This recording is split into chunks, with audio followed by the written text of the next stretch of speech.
What do you think about this? If all the polar ice melt, what will happen to duration of day? Will it increase or decrease or remain the same?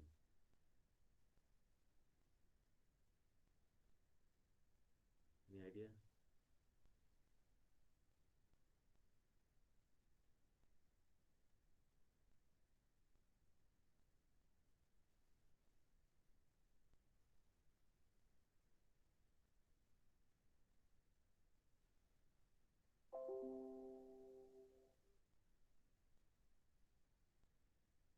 Voice is low. Wait a moment. Well, I think it should be. Hello. Oh,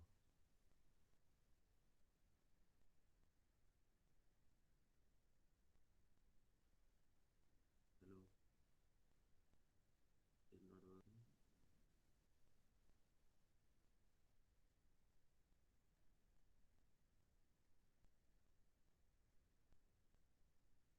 The voice is very low. I think the microphone is switched on.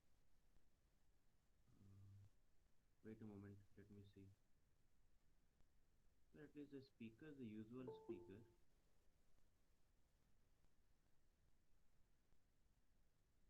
Uh,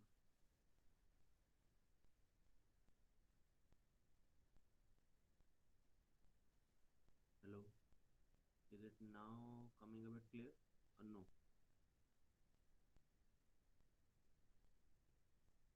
Still no? No, no, no microphone. Just wait.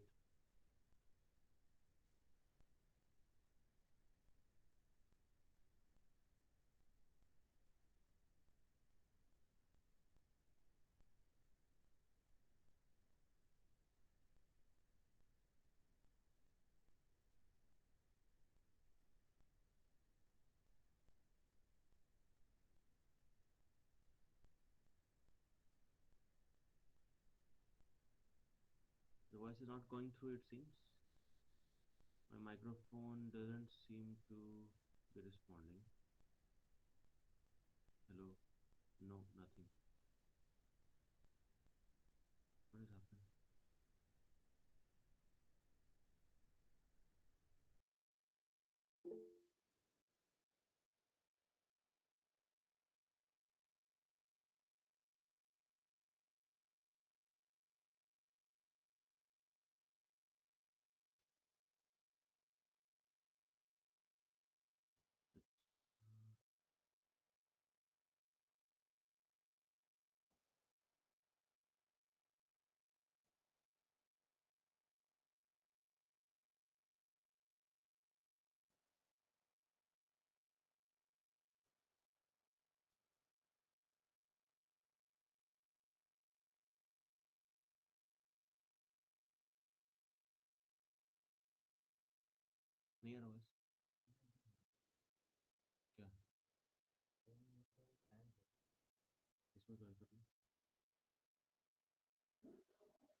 Hello, can you listen to me now?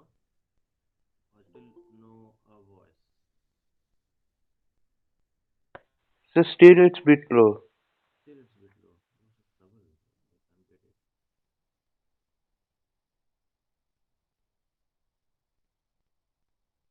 The microphone I've chosen is the usual which I use, but it's not coming. Hello. Still it's coming very low. No sir, now it's okay. That's okay. Yes sir.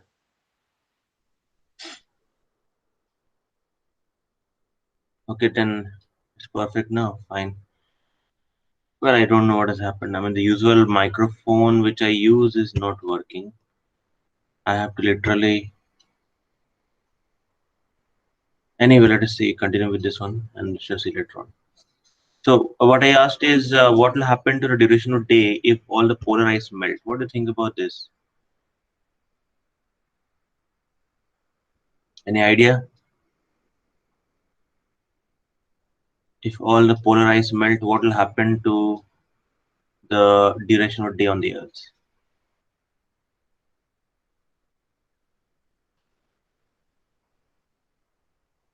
Nothing.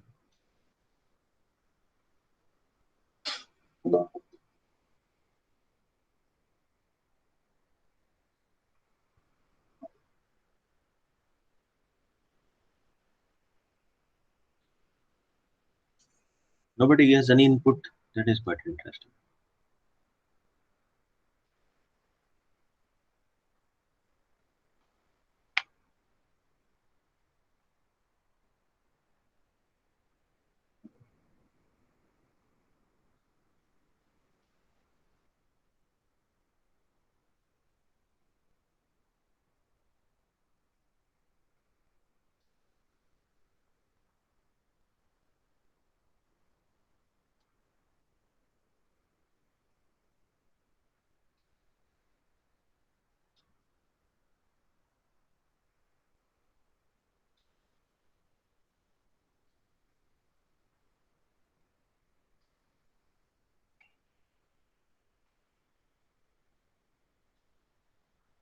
Nobody can answer this question anyway. Let's say, give me a hint over there. Think Water about level will increase and what?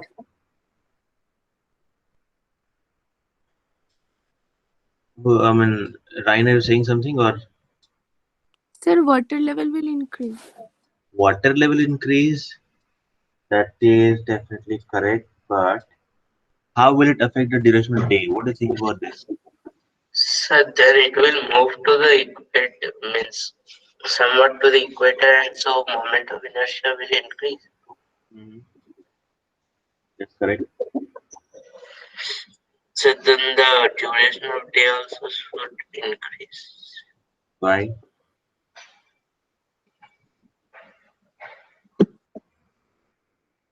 Well, more or less it's okay. The idea is that if the polar ice melt, all the polar ice over there melt, then you can think that the due to the effect of the centrifugal effects, basically, once the ice melt, what will happen? It will become water. So all the water will go to the ocean, and we know that when because of the centrifugal effect, this water level will most of the water will try to reach the equator actually because their centrifugal effect is a maximum over there. From the perspective of the Earth, I'm talking about. So what will happen is uh, when say you might consider the fact that all the water will reach towards the equator, and therefore the mass distribution will definitely get affected, isn't it? Earlier, when it was ice, most of the mass was near the axis of rotation of the Earth. Because in this case, let's say this is the Earth.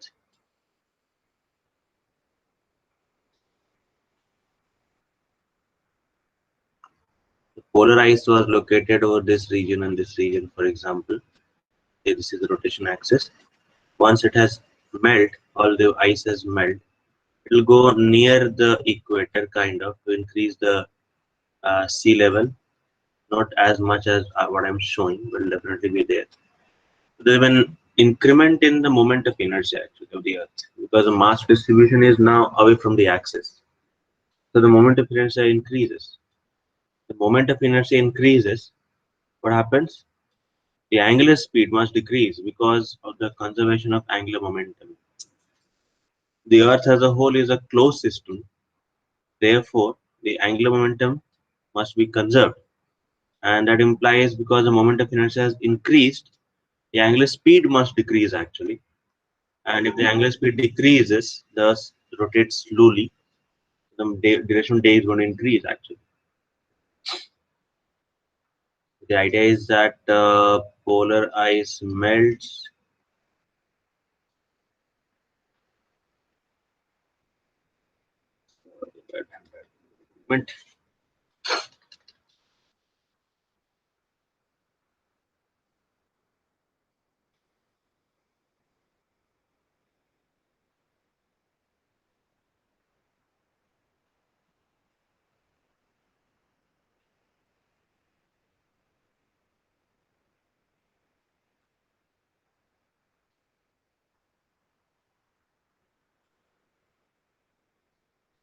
Increment in the moment of inertia.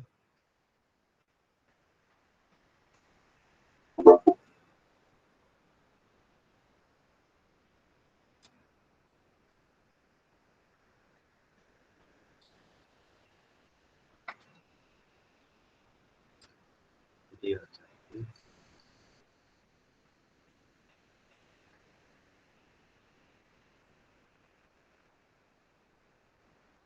This implies therefore that angular speed must decrease because of the conservation of angular momentum.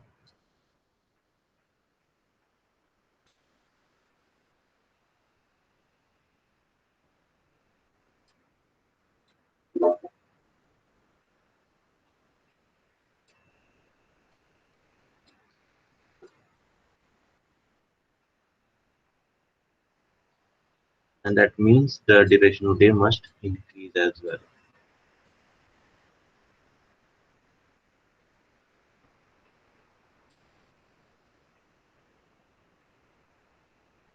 Okay.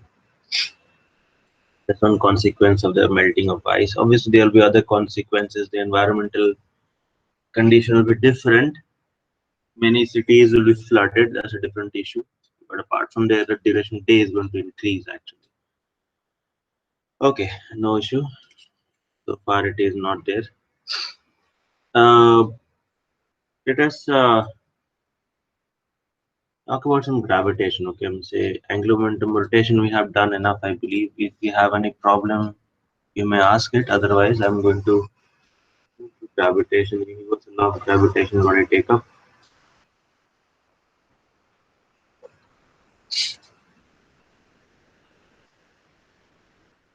We're talking about the universal gravitation, not the earthly one, but the universal one.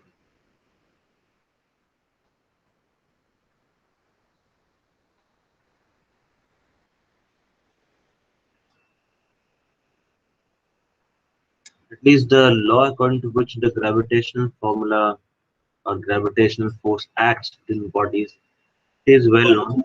We know that Newton was the one who gave this result or gave this law. In fact, it's a very interesting situation. I mean, say interesting, but say a trivia kind of that at least the gravitation was entirely the brainchild of Newton. There was no input from anyone else.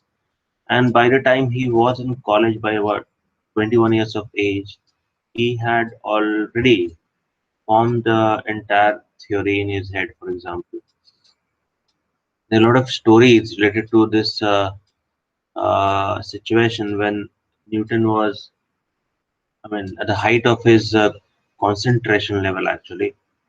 When he was in college, for example, the plague broke out and he had to go back home, for example. It was during that particular time that his theory was almost entirely framed, that of gravitation.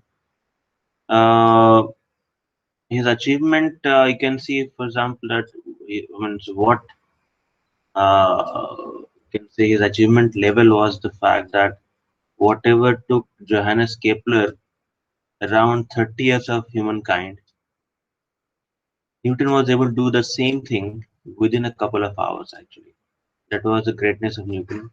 He was able to kind of what do you say, relate math and physics together, unite them kind of.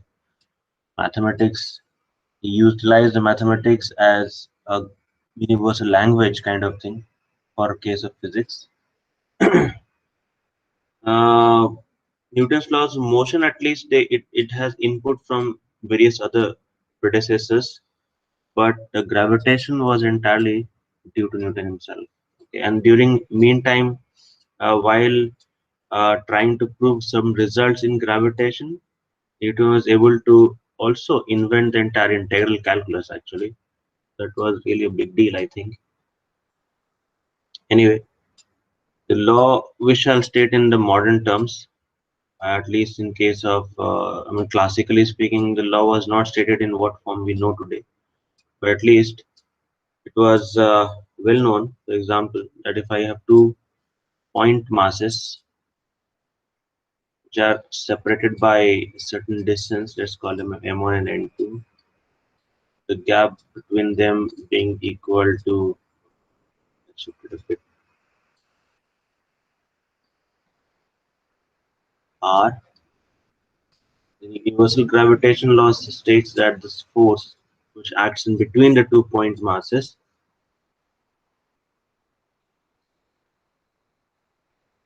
remember I'm specifying or I'm putting stress on point mass actually, is proportional to the product of the masses and inversely proportional to the square root distance. Later on, this constant of proportionality was measured by Lord Cavendish, and that particular constant of proportionality we call it as a universal gravitation constant. And using this constant of proportionality, the gravitational force in between 2 point masses which are separated by a distance r is given by F equal to g m1 m2 by r square.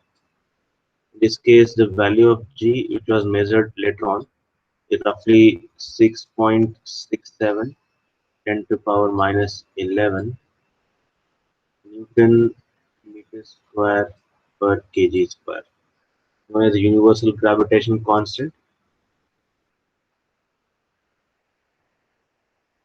Universal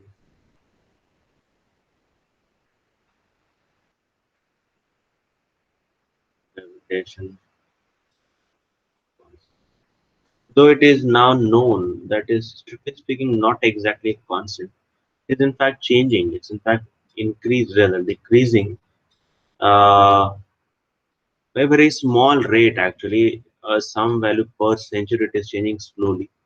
At least no, it's not exactly a constant, but well, as far we are concerned, we should take it still as a universal gravitation constant. Fine. There are a few things that we should know about this force. First of all, we notice that this force is always attractive in nature. Some facts over there. Sir, its value is decreasing in place. It's a very small rate actually. Turns out it's decreasing at a very slow rate. I do not able to remember it, but it's very small. The value of G. Yeah, the value of capital G. Sir, but why? That is a bit of problematic question. Exactly why it's decreasing. I do not exactly know why it's decreasing, but I do know that it's decreasing very slowly. Let me see, check a bit of data if I can find.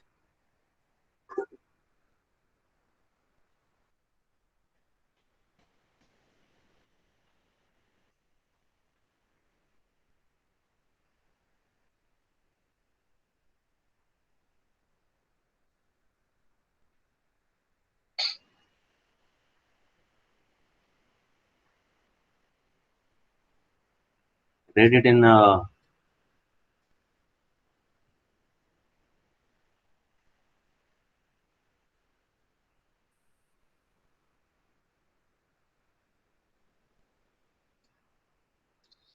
time variation.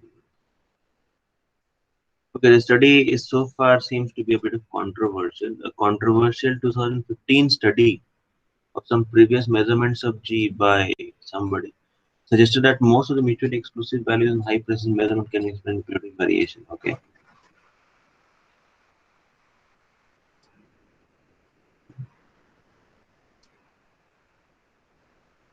Okay, at least it seems that this measurement or this variation is a bit controversial.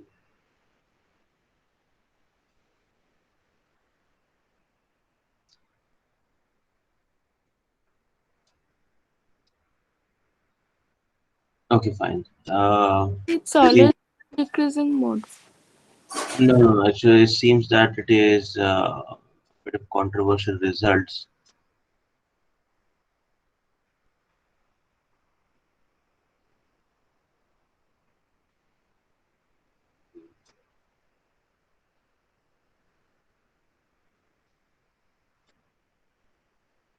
So at least the data suggests that most likely variation in G is due to some systematic measurement errors. Actually, at least that is what Wikipedia says. I just read a book very early which says there might be change, but it's, even if it's varying, it's very small change, less than one part in 10 billion per year over the last 9 billion years. Actually, so fine, we shall take it as a gravitation. I mean, really constant. Actually,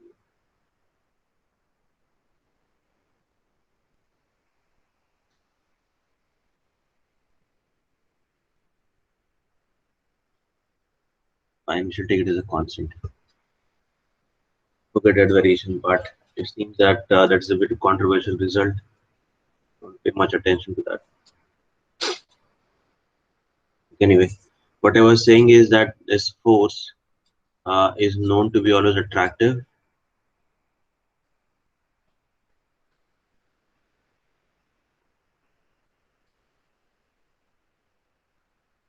There's also another range of this force, which implies it acts all the way down to two nucleons and all the way up till, say, for example, intergalactic bodies as well, which implies that the range is really very wide, which implies it will always act. It is known to act in between the particles within the nucleus and also between particles or objects which are separated by huge distances, by light years, for example. But the fact remains, it's a very weak force actually. I mean, only because the masses that is going to be significantly visible. Otherwise, for small bodies, it is hardly significant.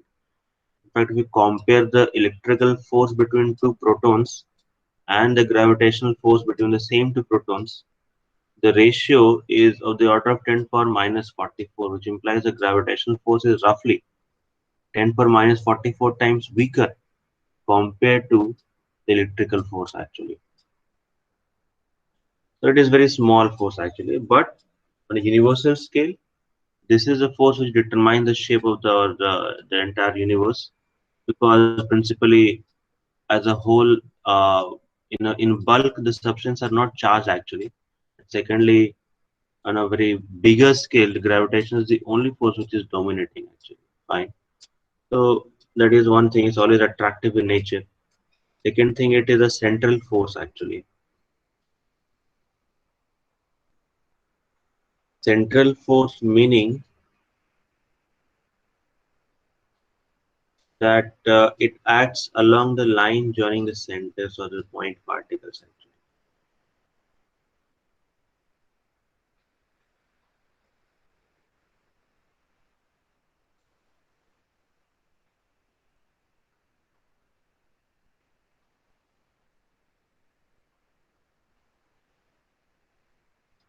Uh, thirdly, it actually follows the Newton's third law of motion impact.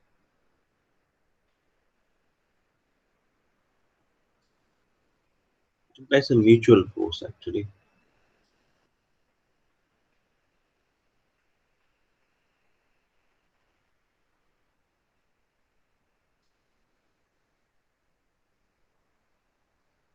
Implies with whatever gravitational force M1 exerts on M2, M2 will exert the same force on M1 as well, but in the opposite direction. And it also follows the principle of superposition.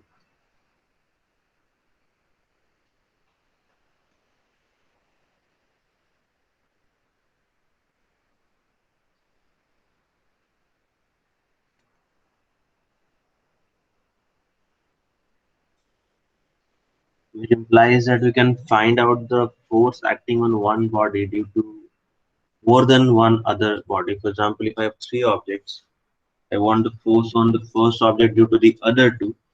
I can individually find out the mutual, I mean, the force between 1 and 2 and between 1 and 3, and then we can add it vectorically, add them vectorically.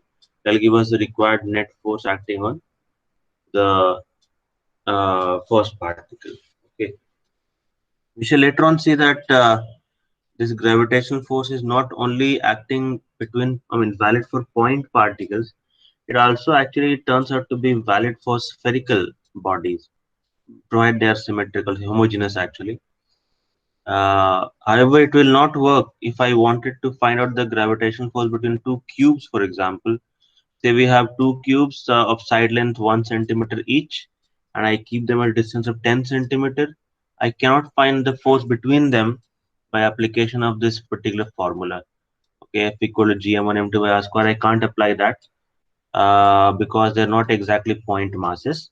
But you do have two kind of spheres of radii 1 centimeter each, kept at a distance of 10 centimeter. I can still find the force between them by applying the same formula by taking the masses at the centers. Okay, this result is due to Newton actually again, and we shall talk about that later on. For the moment, let us consider a few applications. As I said already, you'll have to consider the gravitational, I mean, the superposition principle while finding the gravitational force acting between a particle and many other particles. Okay. For example, if I consider, say, 3 point masses, one of them is, okay, they are placed at the corners of a right triangle, for example. Let us say, for example, that we have 3 point particles which have been kept at the corners of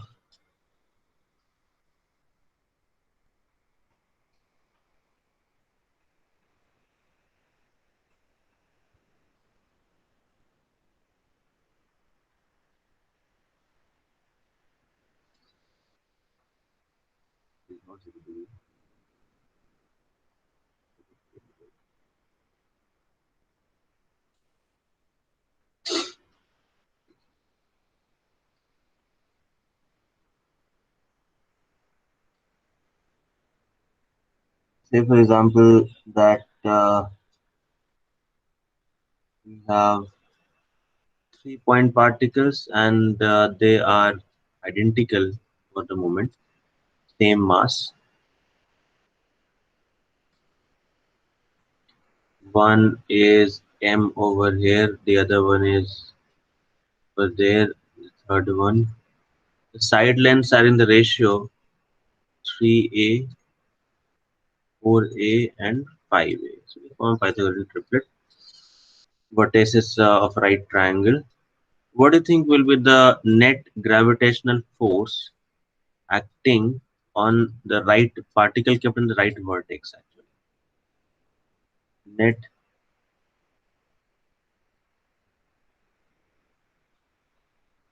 gravitational force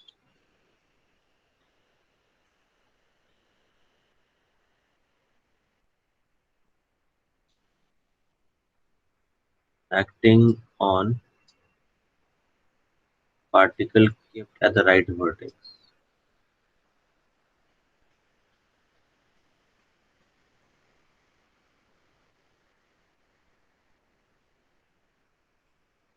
For that case, you'll have to find out the force acting on that point mass at the corner due to the two masses individually, and then we need to add them vectorically.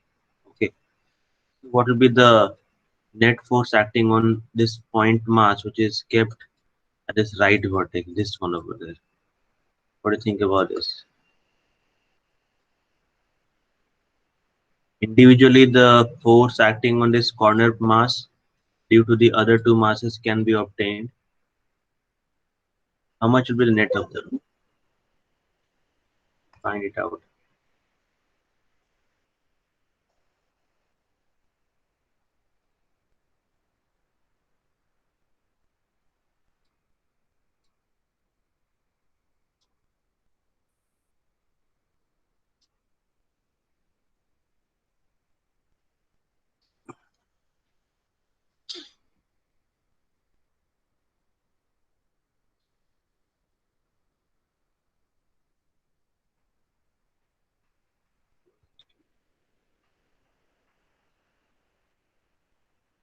They're still not coming.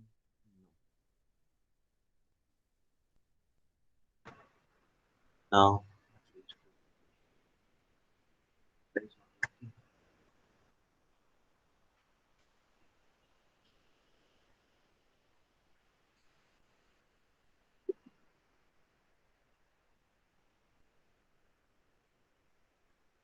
Now, Sir, right vertex implies. Uh, right vertex implies the corner at the which forms right angle.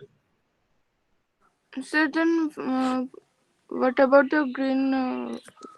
That is the one I'm talking about. That particular point particle which is kept at the corner where right angle is formed. Actually, somebody, What- someone saying something. G. Oh, here's how to find the vector sum. Vector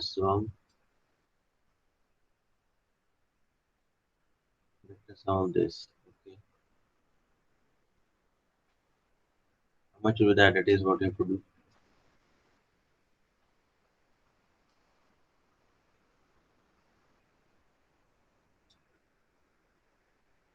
5, it will be 16 is actually. This let's name them by the way. Let's call this one as A. That is B. I mean, this the point mass M placed at the location B will be attracted by that placed at C. The attraction between them. Also attraction between small m and at B and small m at A. They will attract each other. The force will be different in magnitude. Let us call this as F1, this as F2. I can find out the magnitudes of these two. I know the direction, they're mutually perpendicular. So look at the magnitude of F1, the force F1, it is going to be G into m square upon 9a square, and F2 in magnitude will be equal to G m square by 16a square. These are acting at right angles, so I know how to find net force. F net on the point particle kept at B, the root over of F1 5 square. by 12 root under G. What? Sir, 5m by 12 into root under G. What can root under G be? Which G? Small G or capital G? Sir, capital G. How can be inside the square? I'm gonna say, you see, if I consider, for example, Gm square by a square as, say, for example, F naught, then we have F naught by 9 square plus F naught by 16 whole square. G will not be in this square. In fact, G m square by a square can be pulled out, and what remains in the square root is 1 by 9 square plus 1 by 16 square. This is what we want to have. Okay.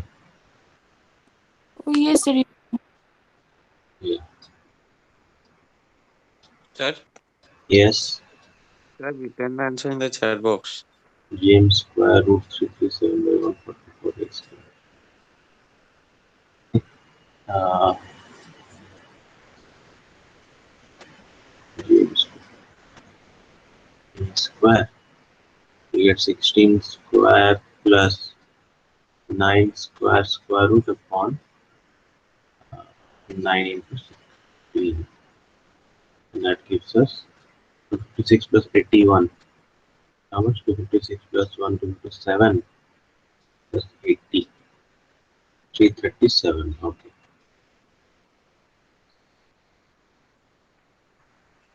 Is 337 at the beginning.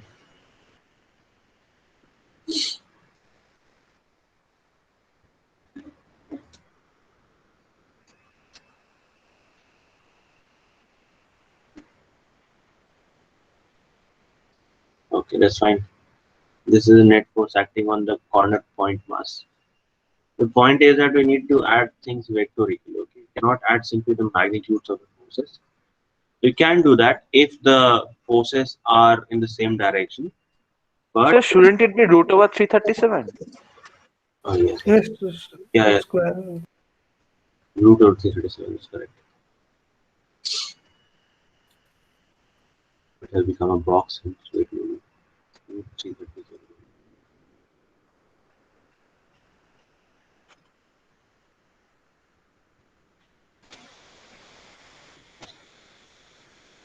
So what I was saying is that you actually have to add forces vectorically. You cannot add simply the magnitudes. If the forces are acting in the same direction, then obviously you can add the magnitude. But otherwise, you'll have to add things in a vector fashion actually. Okay. Solve them in components and do them. For example, sometimes if the situation is symmetrical one, for example, we can actually resolve forces into components before adding them up. For example, say that we have 2 point masses, each one having mass capital M. They are separated by a distance of 2L. This is L, this is L. And on the perpendicular bisector, we have placed a point mass small m, distance x from the middle of this line. In this case, what will be the net force acting on small m? Will be coming in terms of x quite obviously.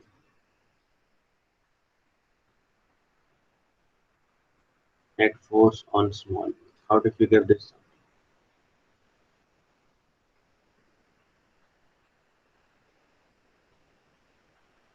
In this case, we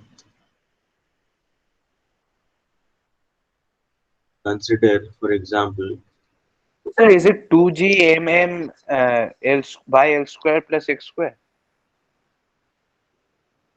again repeat. No. Oh, sorry. Sir, one of the means the two forces are capital M into small m by L square by x square. Then we have to vectorically add them. That is, so tell me the result. I know the method. How do you add this time the vectorically them? I mean, it'll be easier to break them in components actually. For example, if we consider the force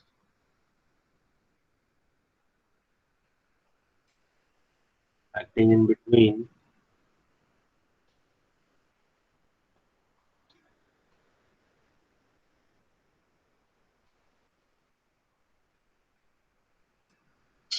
if I look at the force acting in between small m and this capital M, it is part of the same in magnitude. For this force will be same in magnitude. Let's call them as F. Then I know that the magnitude of this force F is known. That is nothing but G capital M small m by Distance between them is x square plus L square square root. So I just take the square of them to get this. So far, this is the magnitude of capital F acting on small m due to each of the bigger capital M. But notice that when I wanted to add them vectorically, it will be useful to break them in components. You notice in this case that if I resolve the force F into components, I resolve the forces into components. One force will be horizontal component, the other is vertical. Same for capital F as well, the other side. This will be horizontal and vertical. But I find that when I add them up, the horizontal component cancel out.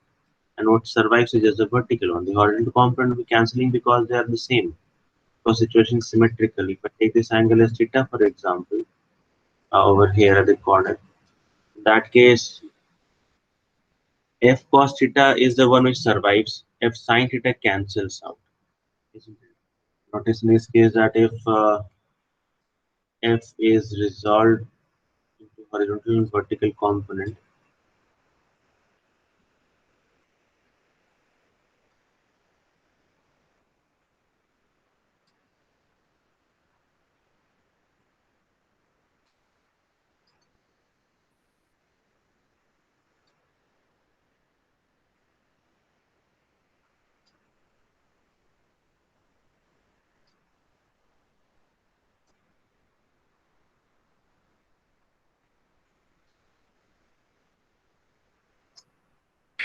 Sir, the answer will be 2 gm capital M small m into x by x square plus h square whole square.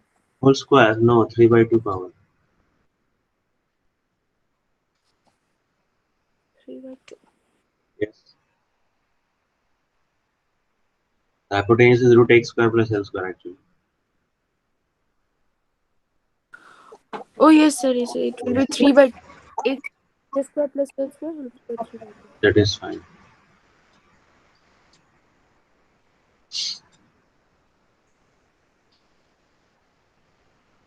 According to this diagram that I have drawn, result will be twice f into cos theta in the vertical direction, or at least towards the midpoint.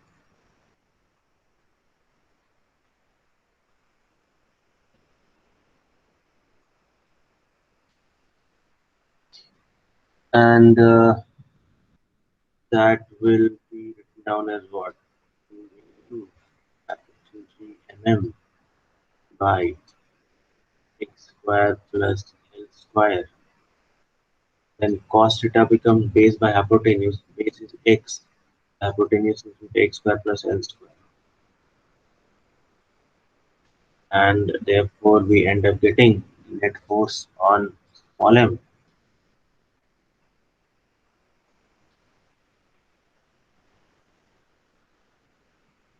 twice gm x upon x square plus L square h to the power 3 by 2.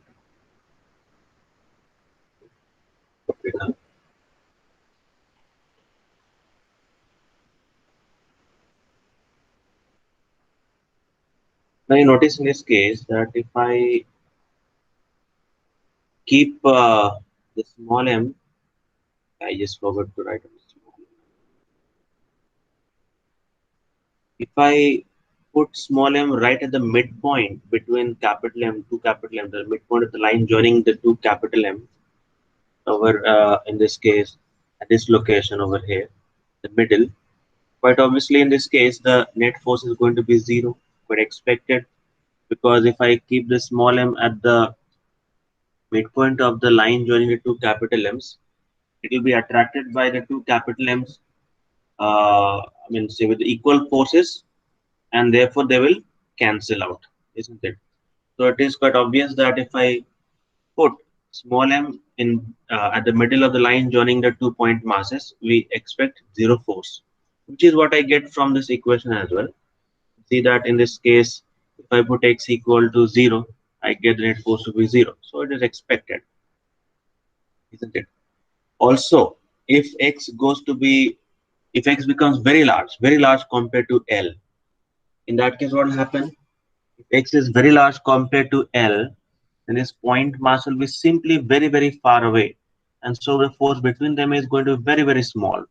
They'll tend towards zero, which is what we get from, or at least it will then, you may also think of it this way, that if I just go very, very far from this two masses, I'll just put x much larger compared to L. Then what will happen is these two point masses will almost seem like a single mass because the gap between them is so small. Seen from very, very far away, they'll just look like a one mass whose total mass is twice m. The force will vary accordingly. And I could see from this equation that if it happens that obviously if I put x equal to 0, then the force is going to be 0, which is quite expected. If the force is, if x is much large compared to L, that case I can neglect L in a denominator, and this net force will roughly become twice GMM. As I said, I'm going to neglect L square in denominator, so it becomes x upon x cube, which is nothing but twice G, or I could write in this fashion, G into twice m into small m by x square, which is an expected result. That is what I'm saying. The idea is that when small m is placed very far from this two capital M's, then from such a far distance, these 2 point masses, capital M, will not seem two. They'll just look like one mass. They'll be basically so far away that we won't be able to distinguish between them. So they'll pretty much seem like one mass, 1 point object whose mass is twice m. Accordingly, the force should be the 2m into small m by x square, which is what I'm getting. Isn't it? So it's at least valid. It's therefore is decreasing actually as x increases. Now, if I take it very, very far away, then I'm going to get zero force practically, which is what we expect again. Simply too far, so I won't get any force at all. However, the point is, we notice that for small x, or when x becomes very, very small, in fact, if x is going to be zero, the net force is zero. If it is not zero but really small compared to L, then we see that the force actually behaving a bit differently. You just see carefully in this case, if x is not 0 but rather small compared to L. So for example, x is out like 0.01 times L, very, very close to the midpoint, not at the midpoint, but very close to it. In that case, F net can be approximated as twice GMM x upon L cube actually. The point in this case is I'm going to neglect x square in the denominator. Compared to L, it will be very, very small, and therefore I can neglect L square in the denominator. Okay,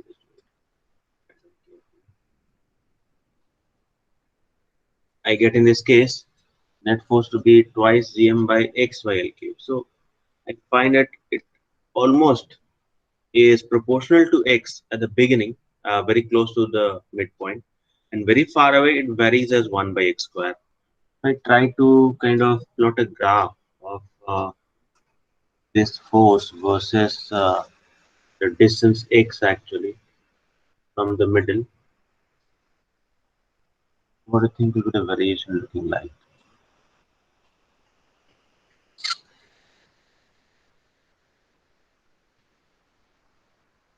This is x, and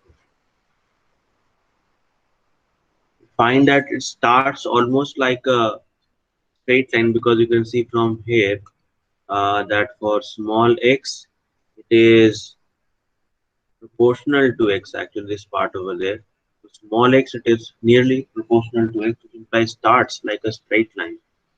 It starts like a straight line, but very, very far away when x is much larger compared to L. In this case, I get the result which is saying that the force is varying as 1 by x square. 1 by x square would have been gone like this. It will basically decrease as x increases. So,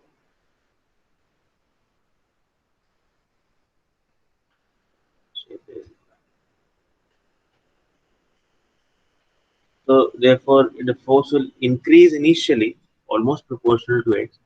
But far away from the origin, it just goes down like 1 by x square. Initially, it starts like a straight line, this line, but then goes down like 1 by x square. So if I join it smoothly, the graph should be like this. That's how it should be, like the variation. First increase, and then it will decrease. So at some point in the middle, it's actually attaining a maximum value. So this graph behaves very far from the origin. It just goes down as 1 by x square, very close. It just varies in linear fashion. Can you find out at what x this force is maximized? You can see there's some x at which it becomes largest, maximum. What do you think about that point? At what x is going to be largest possible? What do you think about this? Any way that we can find out for what x becomes maximum? Rises first and goes down, so there has to be somewhere at which it is becoming the largest. How to figure out at what x becomes largest?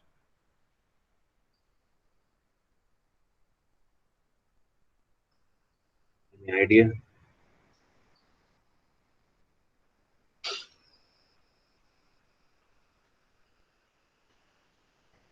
L by 2. No, not. Why do you think it's going to be L by 2?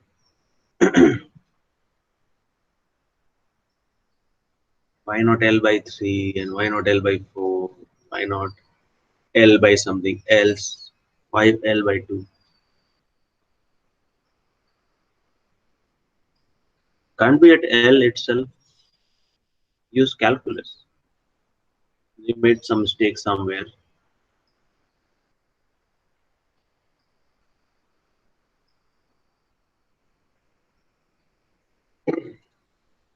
Actually at L by root 2, not L by 2. L by root 2.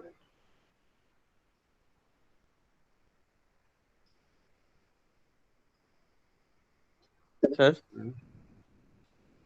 sir, please repeat that part that if x greater than L, that part. X is much larger than L. Then Yeah. what I have done is I have neglected L square in the denominator because we know that X is much larger than L. So I can just forget about this part over there. Compared to x square, it's negligibly small. So it becomes x square raised to power 3 by 2, which implies x cube. So it becomes 1x and 1x will cancel out from the numerator, and so we are left with only x square in denominator. It varies as 1 by x square as expected, because when you go so far from these 2 point masses, we'll be hardly able to distinguish between them. They'll be seemingly looking almost as if it was only one mass actually. That is why the force should vary as if we have a point mass of mass 2 capital M and a point mass small m separated by distance of x. That is how it seems then.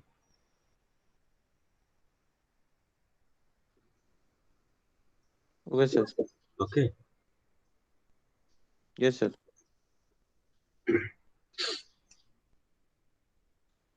In order to maximize the force, we actually have to just look at this term, this one, isn't it? Because the other parts are simply constants; they will not change. So if I wanted to find out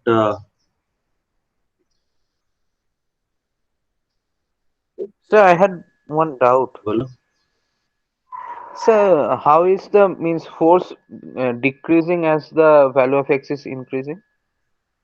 it does not take us all the way. Initial increase. Yes, sir, but after some time it starts decreasing. So why does that happen?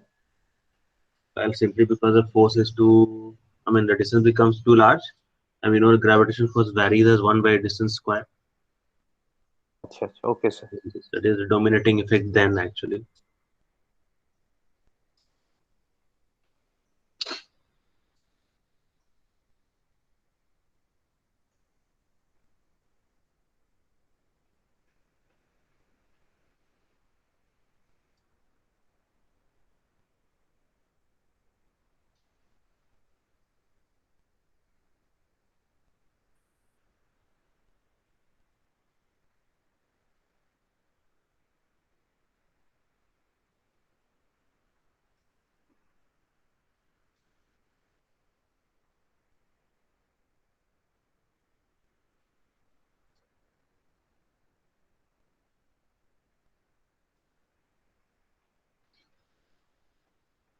You can modify this expression.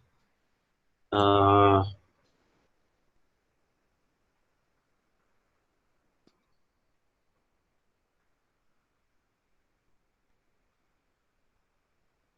just make this x in the denominator and bring it.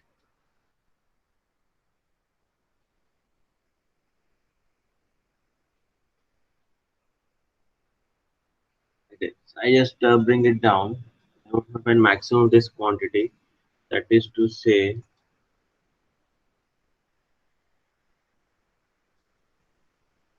minimum of the denominator.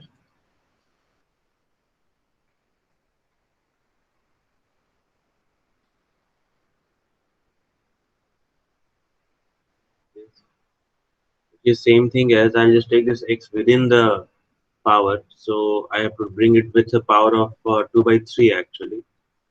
So it becomes x square upon x raised power 2 by 3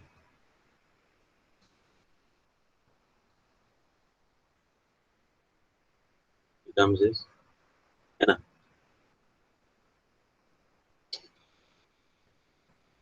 which is to say I want the minimum of x raised power 4 by 3 plus L square by x power 2 by 3 raised power 3 by 2.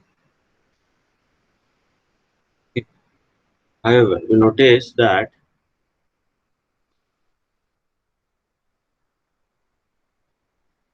if I consider x power 4 by 3 plus L square upon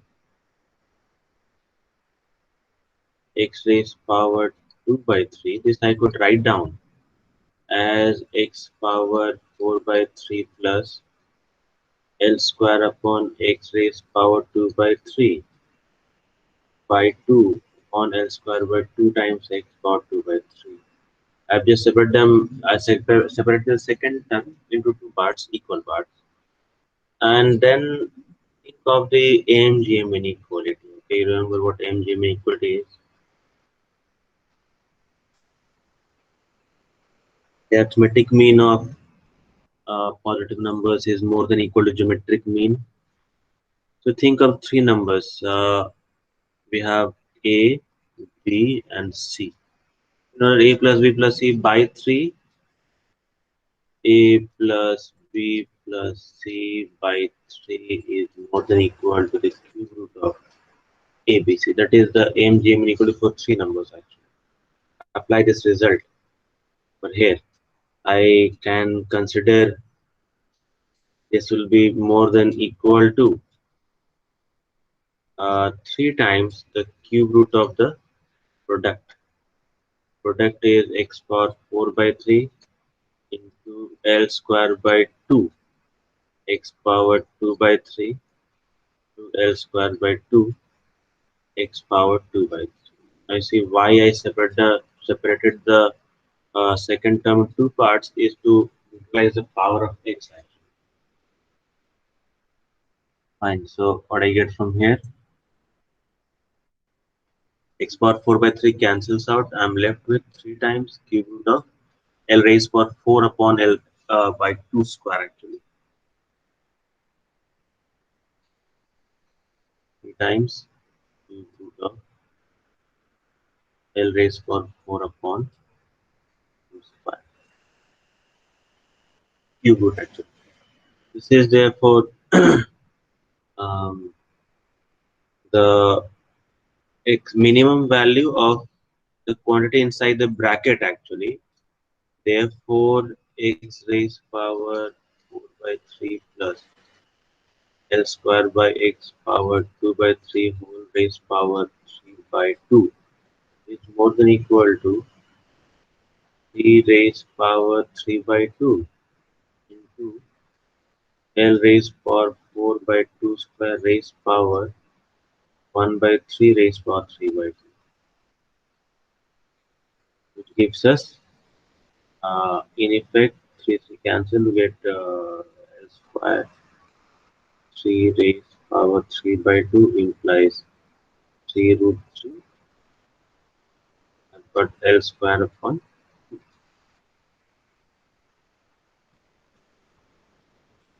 That is what we get as the minimum for this expression. It's always more than equal to 3 root 3 by 12 square. Therefore, I can look at the force. Therefore, the F net is always less than equal to add 2gm m into denominator. We shall have 3 root 3 by 2 into x. That is the minimum. Sorry, maximum value of this.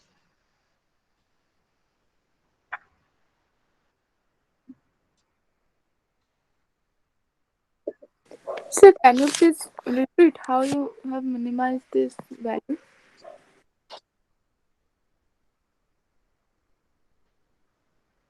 Ryan, you're saying something? Yes, sir. Can you please repeat how you have minimized this value? Utilize the arithmetic mean, geometric mean inequality.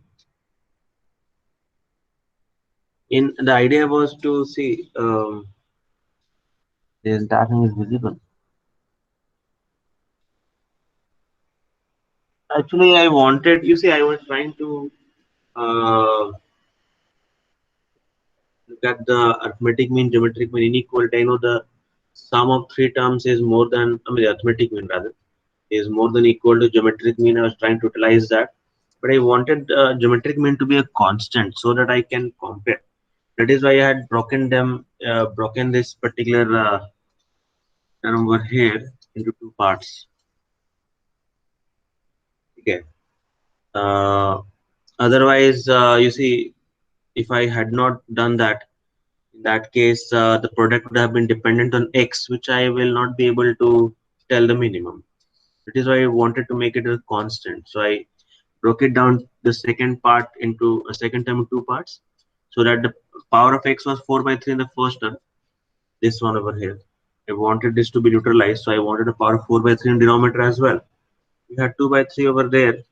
I wanted two of them so that I might get 4 by 3. That is why I broke it down in two parts. I had just broken down two halves actually to get this over here.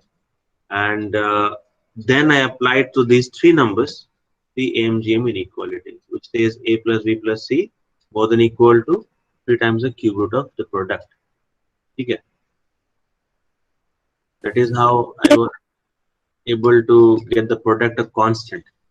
And once I've done that, I know the minimum value for this expression is therefore this one, which I, and because the original term required 3 by 2 power over there, therefore I was able to get the minimum for this expression. Because the force was actually, this quantity was up in denominator, so I had to maximize this. I had minimized this quantity, but the reciprocal becomes maximum, therefore the net force also becomes maximum this value.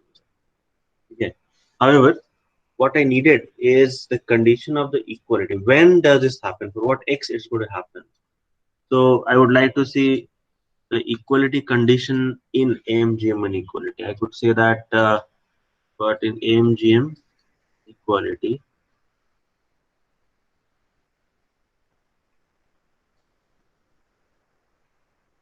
equal to sign holds when the terms are equal. Do you know this?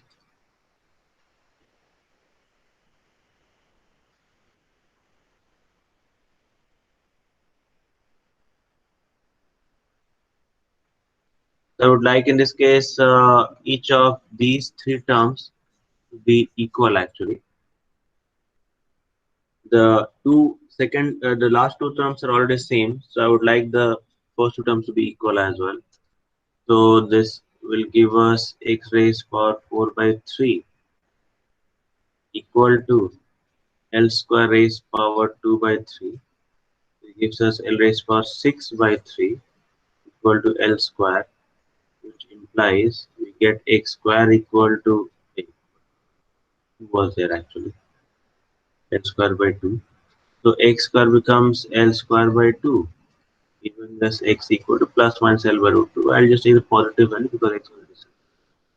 That is why in this case, when x becomes L by root 2, then this force is maximized actually. Yeah. Maximum force or maximum value of the force is attained when x becomes equal to L by root 2. That is when the force is maximum. And then it just decreases. Okay.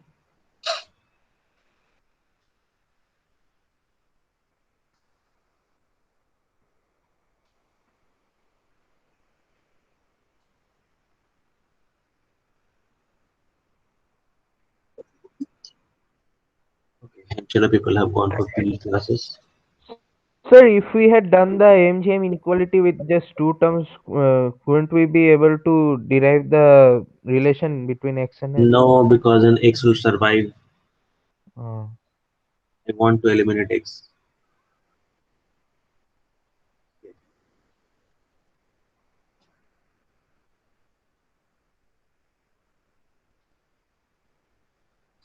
Yeah, that's fine.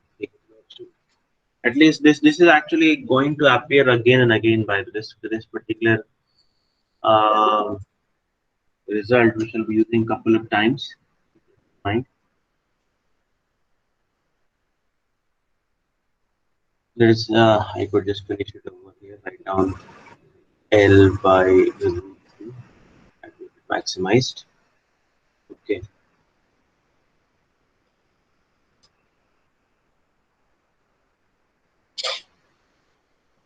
Anyway, let us talk about a bit of numerical values. You know how much is the mass of the sun, roughly? Any idea? Mass of the sun is around 2 in 10 power 30 kg. Right? And that of the moon is around 7.35 10 power 22 kg.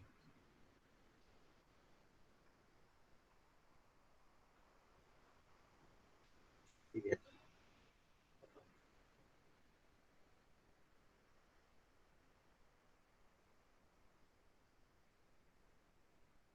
Say, for example, mass of the sun, you can call the solar mass. I'm writing this one, is 2, let's say 2.0 10 power 30 kg. Then mass of the moon, our moon, it is around 7.3, can take it 7.34 it is.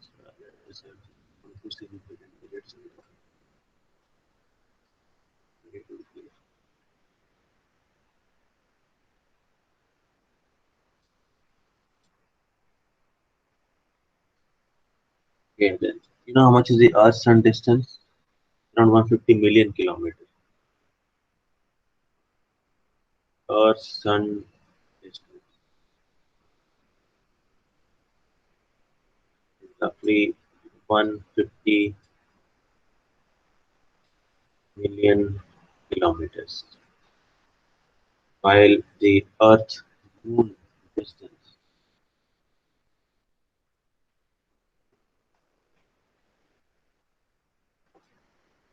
are, going to hard you had three classes, isn't it?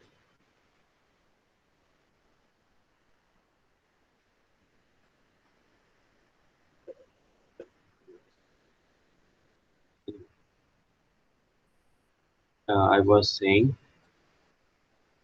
the Earth Moon distance around well, you can just consider roughly 384,000 kilometers, around 8 million years. It's around 384,000 kilometers,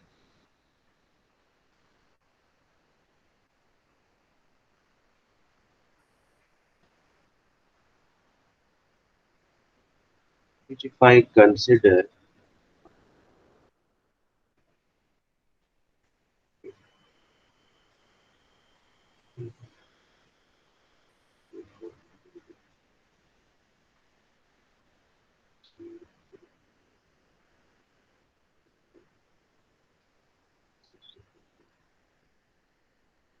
It's around 60 times the Earth's radius.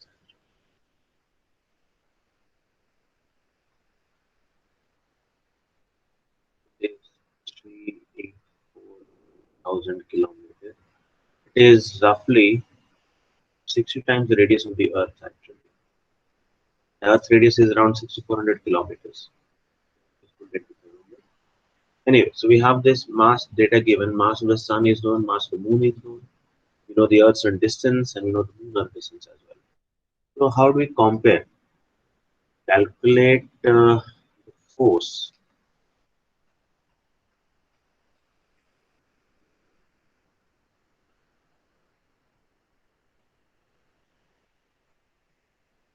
due to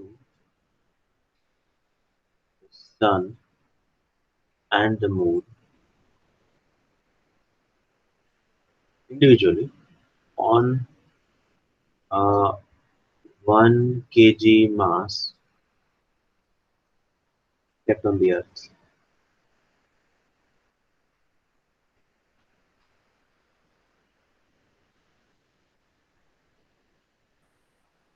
Let's look at some calculation. What do you think will be the force which the mass which the sun exerts on a 1 kg mass kept on the Earth and the moon exerts on the same 1 kg mass on the Earth? How much will be the force?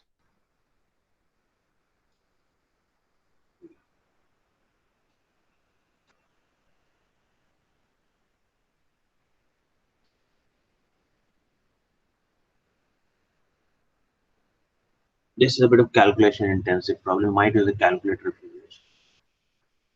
I just want to know the force acting on 1 kg mass placed on the Earth due to the sun and the moon over there.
Can anyone calculate this, or people are busy? Overslept. Okay, fine, Rick, I'll do that. It is They're very calculated. Huh? yes. Thank you, sir. Okay, no problem.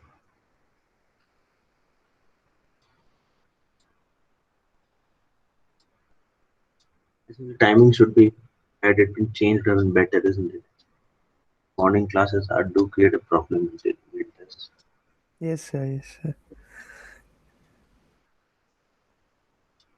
I tried to change earlier, but people times were not matching. Actually. So anyway, let's see.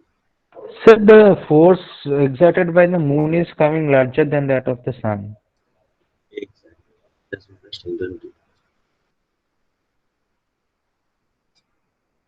Ah, are you sure about that? No, I don't think so.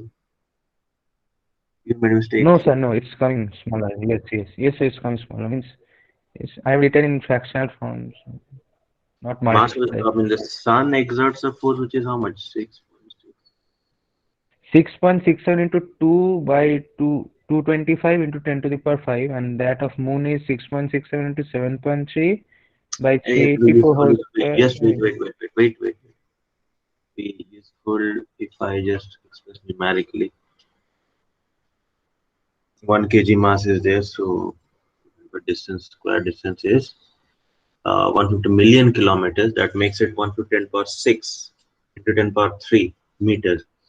That makes it 150 10 power 9 meters square. Okay, so the force exerted by the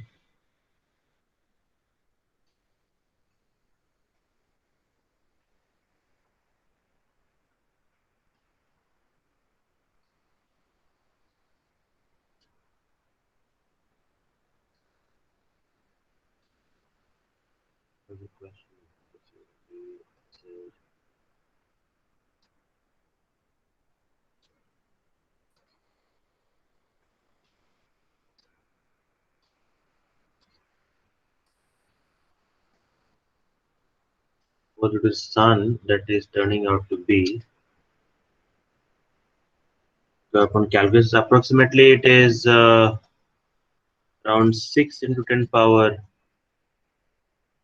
minus 3 Newton in fact. So 6 millinewton is what we have. But this is I just did by calculator. Over there you can use a calculator because a lot of calculation intensive problem is there. So if I do it for the moon on the other hand, Yes. what? How to calculate them without calculator?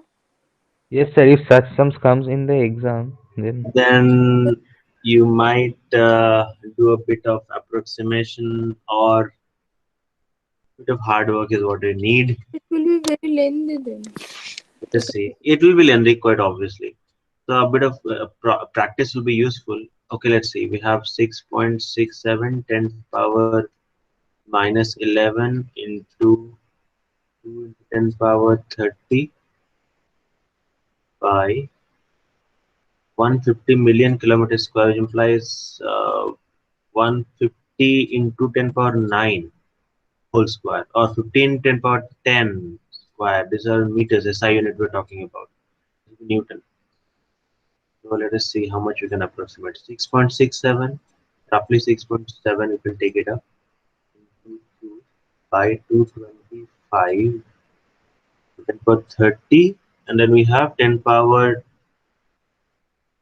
minus 31 is 10 power 20, and the denominator goes up. 10 power minus 20, 31 is what I get, so I get 10 power minus 1 Newton. Okay, approximate, let's see. Right on this one is 667 into 2 divided by 225 into 10 to the power minus 3 newtons. And right approximate. 2 into 667, that becomes to be a 4. This is 12. So it was 14, it was 12 and 13. Divided by 225. So how it's become 15 into 10 only? The distance? Oh, sorry. It was 10 power 10. Actually.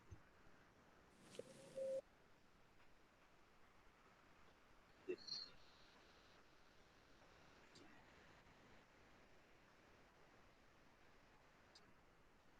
This will be approximately how much? You can see 6, 5 is 30, 6 to 12, and we get it'll be roughly, this is turning out to be 6 point something. No? Sir, it is 10 to the power 7 now. Where? How come Sir, 7? 10 into 10 to the power 7. Where? Sir, the distance between the earth and sun. No, no, no. It's 10%. That is kilometer. I have to convert in meters. Oh, yes, sir. Okay. That gives us roughly 6 10 power 20, 10 power minus 3. Which we have.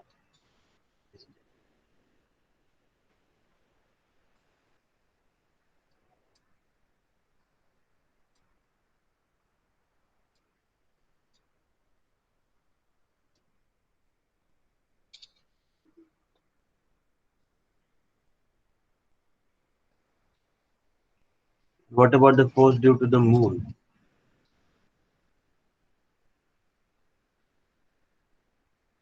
That will be 6.67 10 power minus 11. Mass of the moon is 7.3 per 22.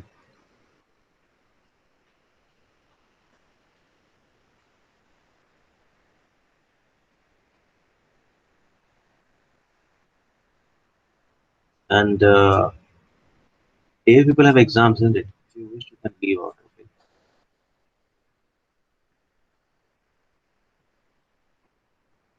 The moon distance around 60 times the radius of the Earth, which is 384. What it is? 384 triple zero kilometer. That makes it 3.84 10 power 6. 384 10 power 6. So that makes it 3.84 10 power 8.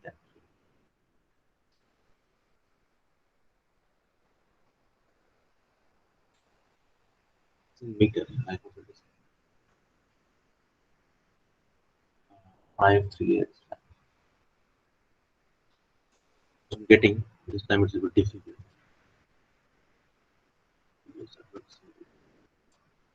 6.67 square. 16 goes up, I get minus 27, so I get it for minus 5 order. You see, the order is going to be 10 for minus 5. The previous term we can approximate maybe 6.7, 7.3.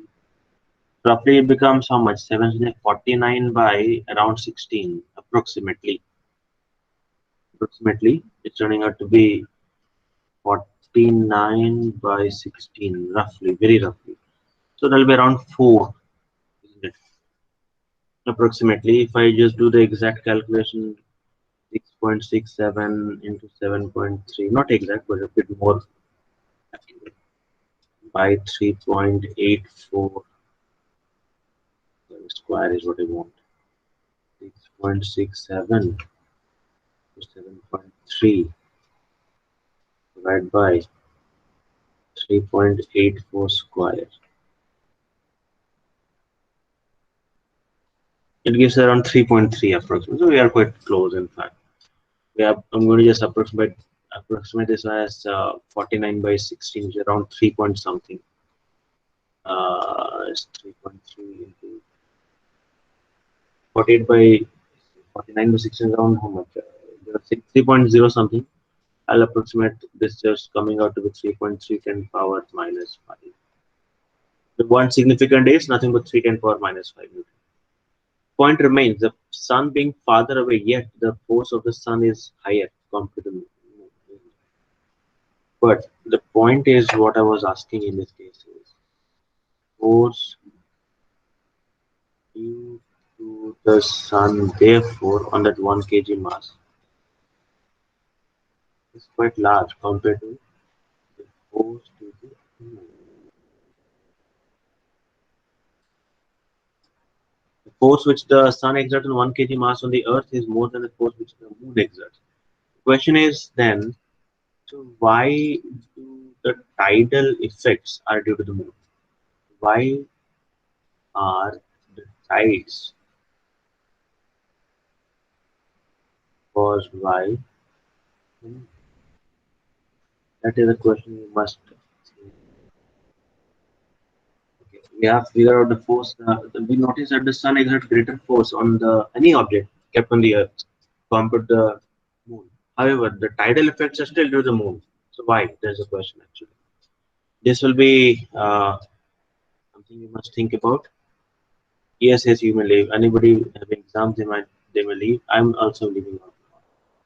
This will be a question you need to think about exactly how come the tidal effects are more due to the moon, not due to the sun.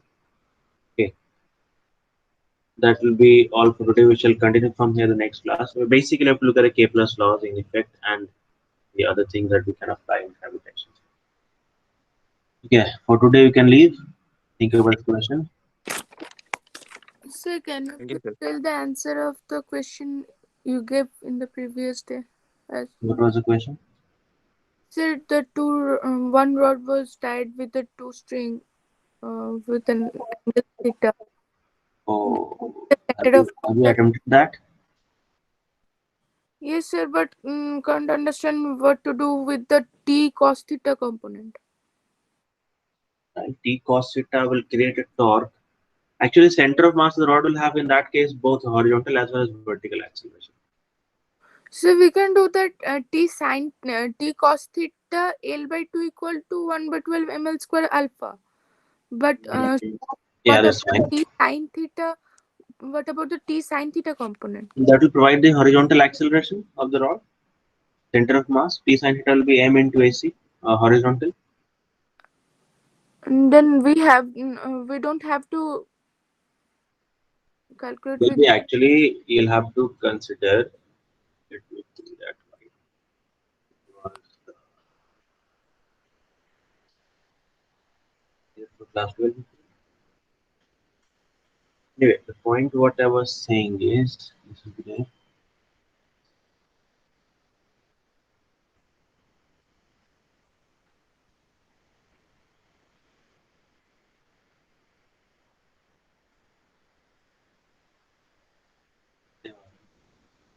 Actually, the point is that this rod will have once the part is broken, this part is once it is burned. Actually, there will be for this rod the center will be two acceleration. One will be vertical, the other will be horizontal. The horizontal action is provided by the component of t sine theta in this case. Vertical component together with gravity responsible for the vertical acceleration, and there will be torque equation coming up. There are three equations. You have to also consider the fact that about this point over the end A will have no acceleration along the thread. Is one thing we have to utilize. sir A should have a acceleration towards the left. So what?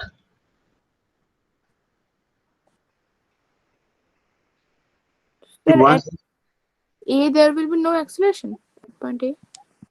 along the thread, there will be no acceleration because once released, A will have to move along the circle. Yes, But right now the speed is zero, so centripetal action must be zero. 0. Therefore, the acceleration along the thread has to be zero. Yes, sir. Point A being part of the rod, it will have acceleration of the center of mass and alpha into L by 2. For the point A, if I consider, uh, A will have in this case one horizontal acceleration, one vertical acceleration, and alpha L by 2 in the upward direction.